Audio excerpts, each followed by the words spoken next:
Hello, beautiful people of the world. My name is Amanda Brabeck.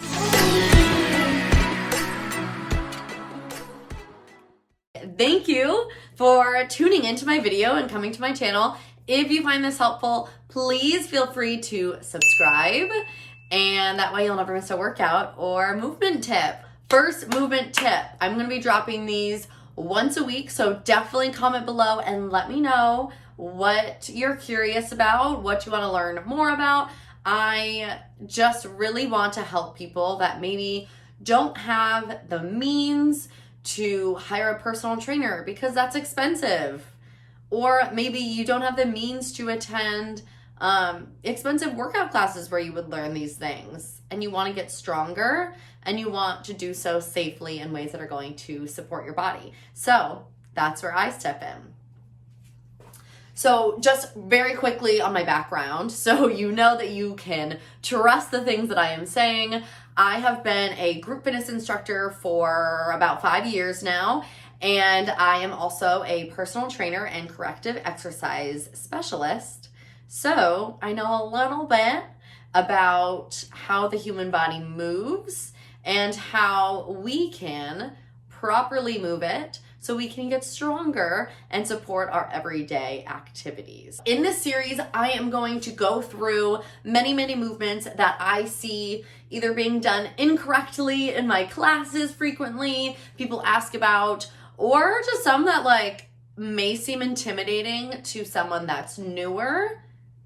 So here's where we can start. We can start together, baby. We have to start with my favorite move, a deadlift. We are growing that booty, honey. But first, we do it body weight before we grab any weights, okay? We're not getting fancy. We're gonna stay super basic. I'll show you it, we'll go through the movements, body weight first. And then I'll show you it with a kettlebell and 2 dumbbells, but you certainly could do the same thing with a barbell. And I'm not gonna really get into all the different variations that you can do. We can hit that another time. Let's just make sure that we're moving safely and not murdering our lower backs. How about that? I want you to stand hip width distance, feet hip width distance, and then bounce a little. Get a nice little comfy bend going to your knees. We don't need to be fully locked out. We don't want that. Nice and comfy with it. And then I want you to move through your hips and try to press your butt towards the back wall. All right, so you're bending in half. Push it back. Squeeze your glutes to drive it up. Okay, so again, push it back. You're gonna feel your upper body fall forward. That's okay. Squeeze your butt to move up. A mistake that I see a lot of times is people get confused between the movement pattern of a deadlift and then the movement pattern of a squat. So obviously with a squat, we're moving vertically, okay? We're bending into our knees. With the deadlift, we're hinging through our hips. So with that hinge, we bend in half. You feel that stretch in your hamstrings. And then pressing through your heels, squeezing your glutes, the outside of your feet. Boom, you come back up to standing, okay? A couple of other important things to note with a deadlift is that your core, as always, is stabilizing your movement. So you want to get that soft bend, brace your core.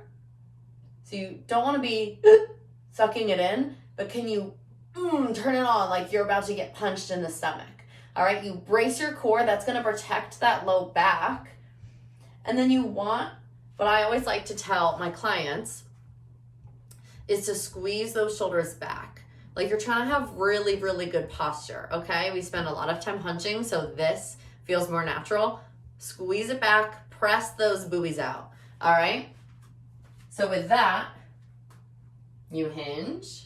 You're nice and proud with that chest. It just comes down with you, but you're still in control. That core is controlling all of it.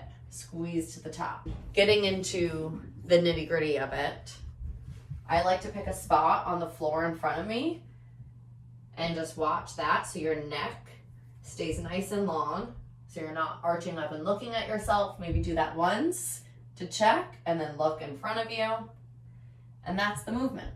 And then once we add weight to it, it's really easy to forget about those shoulders and let the weight drag that chest down, okay? That is probably one of the most common things that I see. So once you have that weight, really double check you're pulling those shoulder blades together and keeping it nice and strong. If you feel yourself unable to uncollapse your chest, go down and wait until you can master that part. You're gonna place it right in between your feet. I like to set myself up, nice soft knees, squeeze those shoulder blades together, hinge back, you feel that stretch, grab it, and then squeeze your glutes. It stays so close to your body. As you come down, it follows that same line right in between those feet. Squeeze your glutes to drive it back up. All right, so we're not collapsing over. We have nice and strong posture, core is working. Maybe you tap it down and then press it all the way up. With those dumbbells or with a barbell, it changes a little bit because it's easy for it to kind of fly out in front of you. So you want to keep it nice and tight along the front of those shins, those thighs, squeeze to the top. Nice. One last mistake or little oopsie that I see happen a lot is we start to want to jump up and weight a little bit too quickly.